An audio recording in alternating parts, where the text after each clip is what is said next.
Hello and welcome to this week's episode of #Leadership, What's on Your Mind. Remember, we're a podcast to make you stop and think about your leadership journey, and we're going to add loads of value by bringing people with amazing stories and experts in their field. So if you haven't already, make sure you hit subscribe on the YouTube channel and you follow us on your podcast provider. Every Wednesday at 6 a.m, somebody else is going to be popping into your visibility of leveling up your leadership journey. So today we are speaking to Jim. How are you doing, sir? Very good, thanks, Stuart. Great to be here.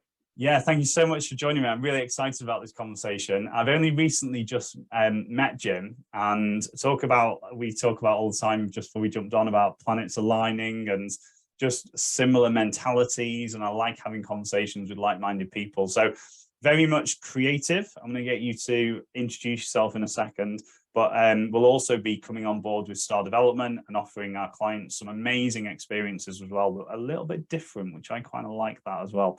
So as I hit the 20-minute timer, Jim, if you could introduce yourself for the people who maybe don't know who you are and tell us a little bit about what you do. Sure.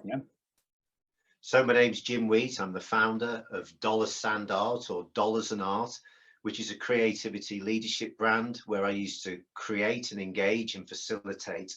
I want to really bring out the best in people and encourage people to think differently using both sides of the brain, not just the structured left, but also the creative and childlike right. That was never part of my plan, really. I was always a marketeer, sales guy, civil engineer trained, and took my journey to the Middle East and the sands of Dubai at the turn of the millennium, some 22 years ago, where it was all going tickety-boo in the corporate world. And then 0809 came, and I had a lot of stress in my life financially and emotionally, with the loss of a couple of things and people very dear to me. And from that came this phoenix from the flame, and I ended up writing dollar signs on my wall and throwing sand around the apartment, literally, in what's called a Russell Crowe beautiful mind moment. And I really dug deep, and art became my salvation. And at the ripe old age of 41, I started the creative journey, and I've been doing that ever since, and now enjoying encouraging in others to do the same, Yeah, excellent. I love that as well, because only in the short time I've met you and seen your brand and how you present yourself and what you do for people and the art, it all starts to connect together. And I love hearing the story behind things. Like, I'm really passionate about everything I do has got a story and a reason behind it. And I love that. And it comes across in everything you do, which is great. So I want to talk to you about leadership, funnily enough. So we're Sure. #Leadership, what's on your mind? And what comes to your mind when you just hear the word leadership? Leadership now is more shining the light on others around us. But leadership for me personally is how you behave and react when the chips are down. I believe leadership can take the form how we met briefly at the Carbon Park Patrons Golf Day. And I remember as the clouds came in and the rain came down, you were still smiling, and off you went to the next tee with your guests. And I thought, I like the way that guy is. The rain's come down and he's carrying on with his golf. And I believe that's a metaphor for true leadership. It's not so much seeing the tip of the iceberg that's the best bit of us. I really believe it's what's under that iceberg and all that graft and all those pressures with time and money and business. So leadership for me is evolving. I believe it's more about adaptability. And I also believe it's more and more about empathy and the soft heart-based skills, rather than just the head. That's where I am with it right now. Yeah, I love that. And again, you just alluded to it then, the fact that it is a journey. And on the podcast, we have talked in previous episodes about the evolution of leadership and how it has changed. And I think the last few years has really given it a bit of a shove forward, because you mentioned then about the empathy and the more people-centered.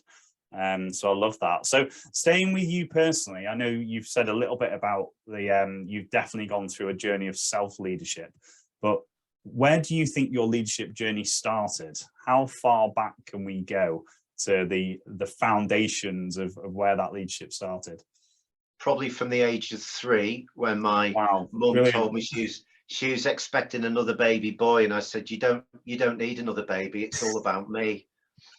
And then from the age of 5, when I had 2 brothers, then I was the eldest of 3 boys, all under the age of 5.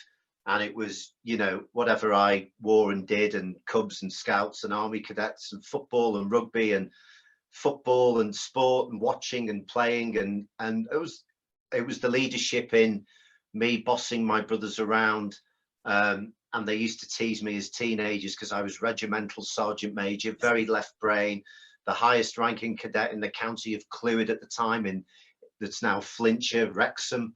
And I had that leadership with me, and I was a bossy little sod, up until the age of about, lo and behold, 40. Right. Okay, that's when it made the shift. You know, I love that, because we've got, whether people have heard me reference, we've got 4, and our eldest is a boy, Ethan. And I'm going to actually have him on the podcast at some point. He's only 11 Great. now, but I love that conversation, because again, he is sensible. He's got the responsibility without us putting it on him. He's the older sibling. So I like the fact you went that far back and referenced that. Brilliant. So we ask people about an impact moment on their leadership journey that's built to where they are now. So whether it's positive or negative, or whether it's a person or an event, like, where would you choose as an impact moment that's really molded and paved the path for your leadership journey?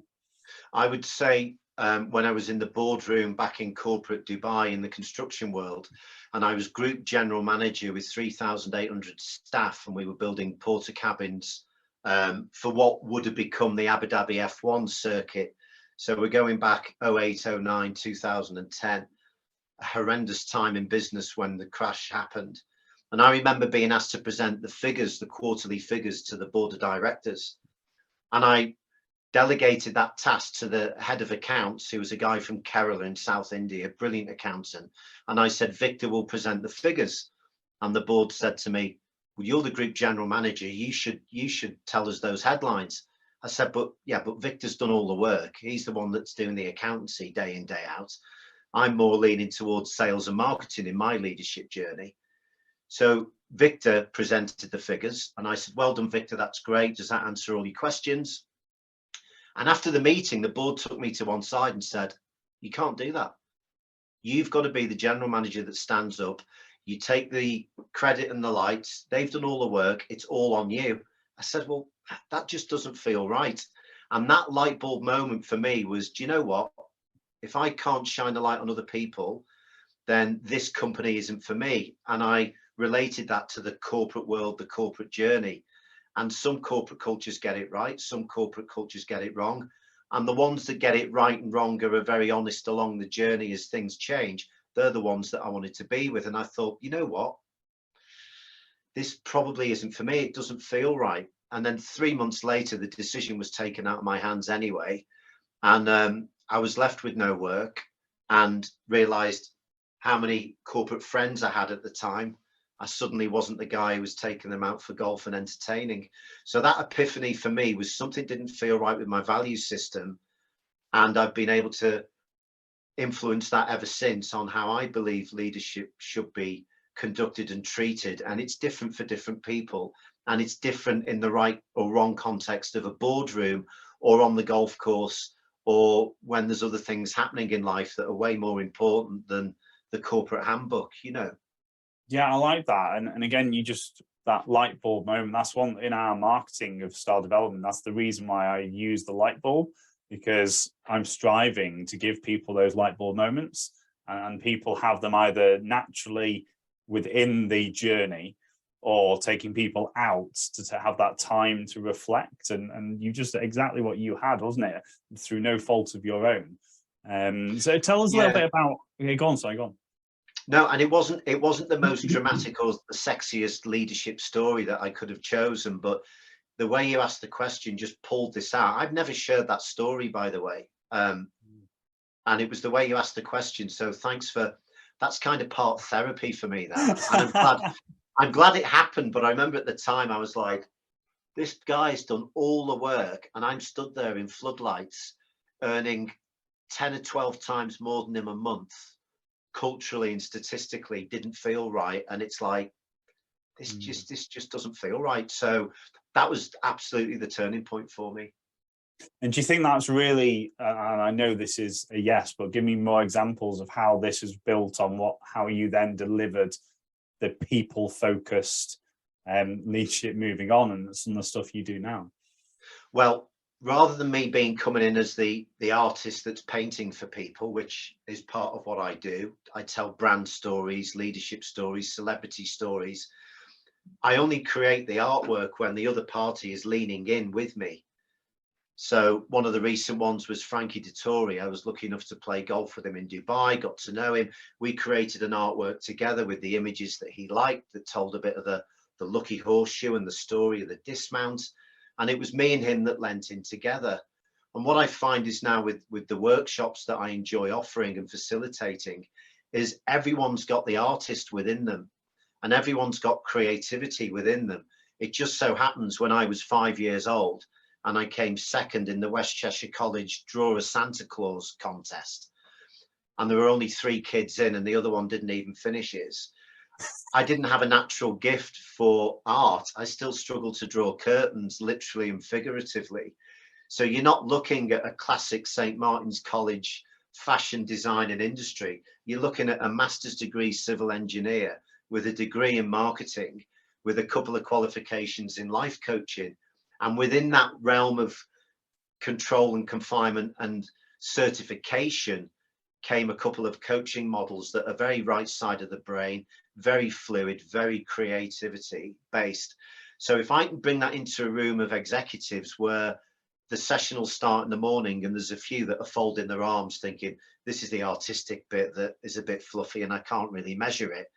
They're the guys and gals at the end of the day are showing me the picture, and they're the ones that start doing art and watercolors at a weekend because they felt so in the moment and time stood still and they actually created something that meant a story or a brand or a realization. So the light bulbs go off for them, and all I'm doing is facilitating with if I can paint and I can do this celebrity artwork, then this is what you guys could do. So let's get some self-expression down, and working with the materials or the limited budget that I've given you.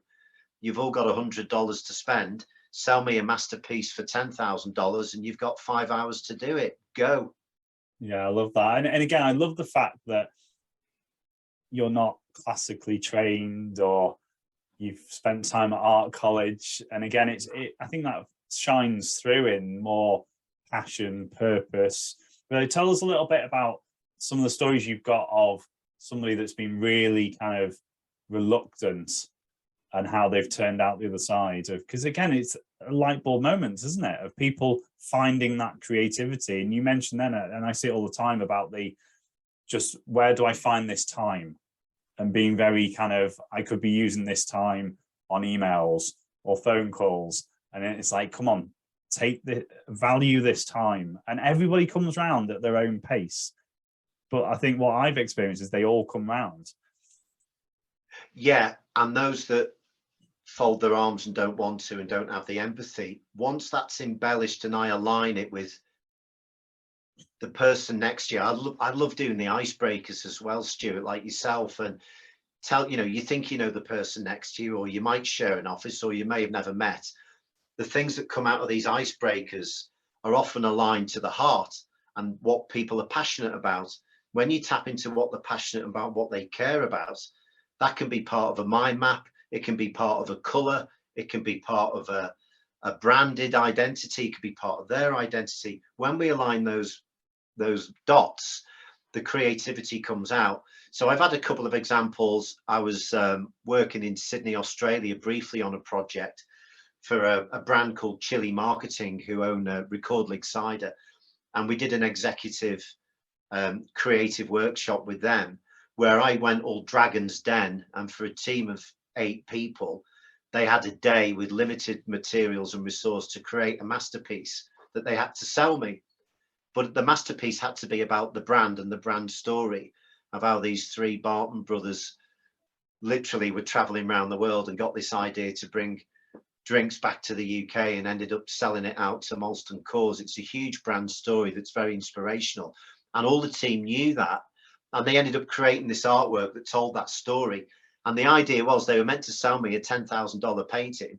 And they were that emotionally attached to the results.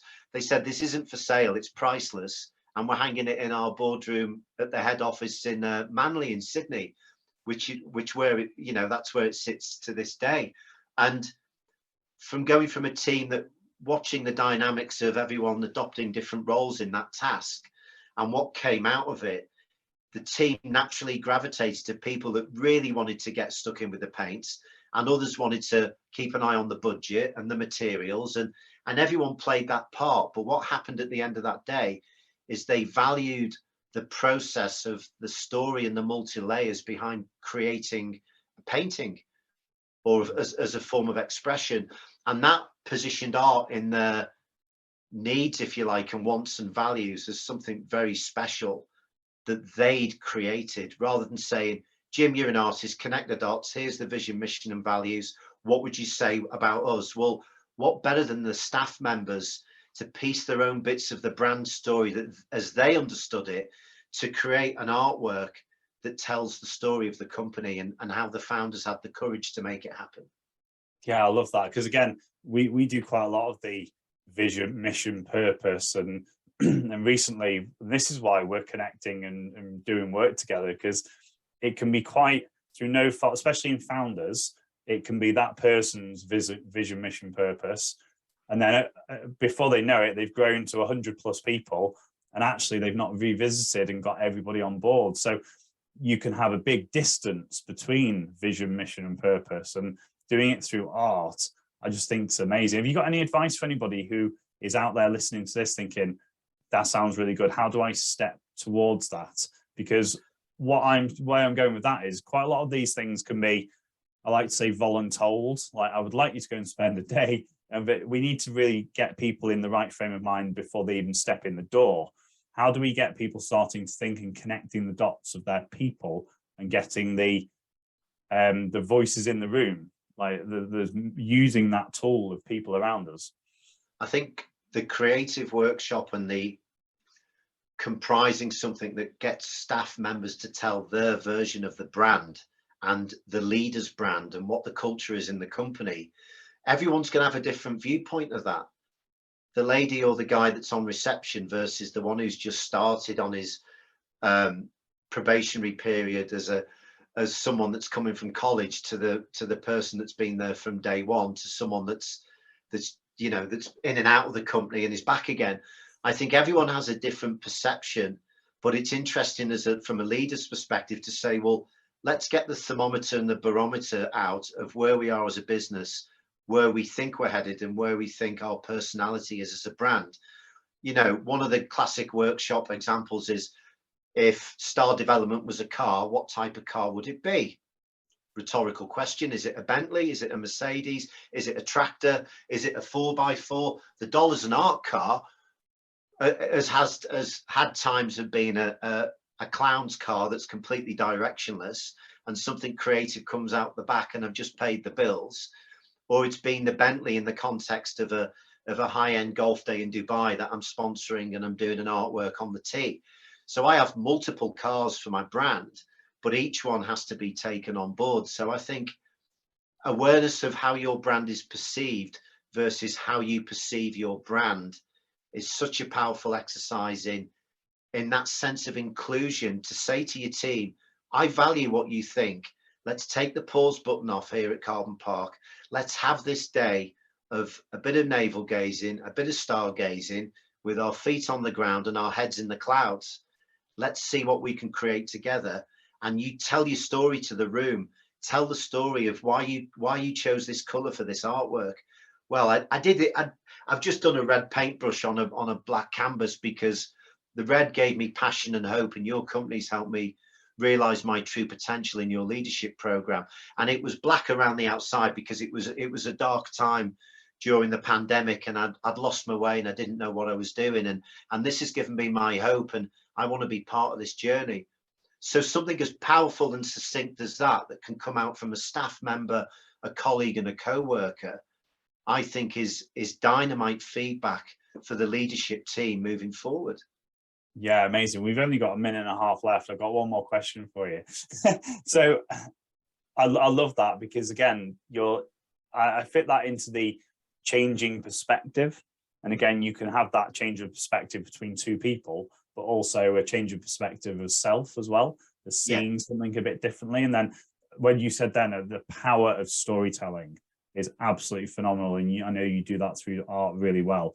Have you got any examples of after, like the impact that has had on a team? Because that is ultimately going to get them fired up, talking, communicating. They might have even taken that work off you and said, we're not selling it to you, we're putting it in the boardroom, as you've experienced. What are some of the takeaways that you've had the impact of post workshops?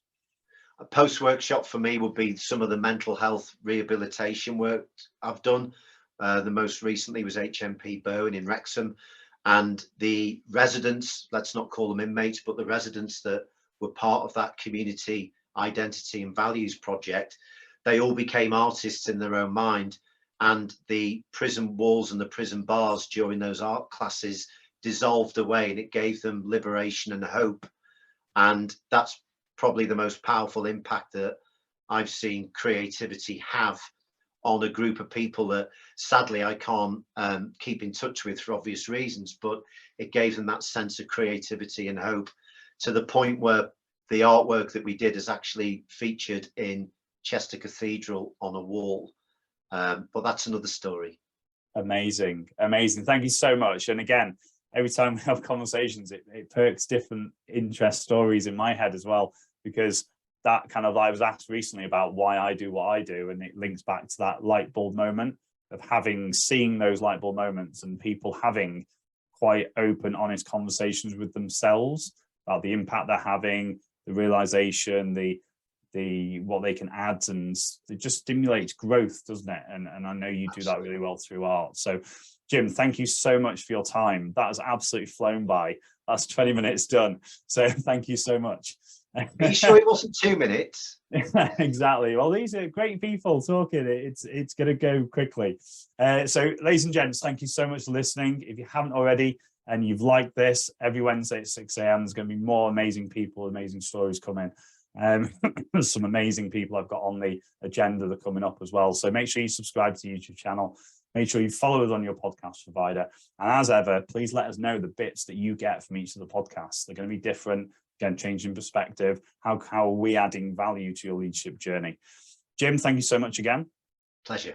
Thank you. And we'll see you all next week. Take care. Bye.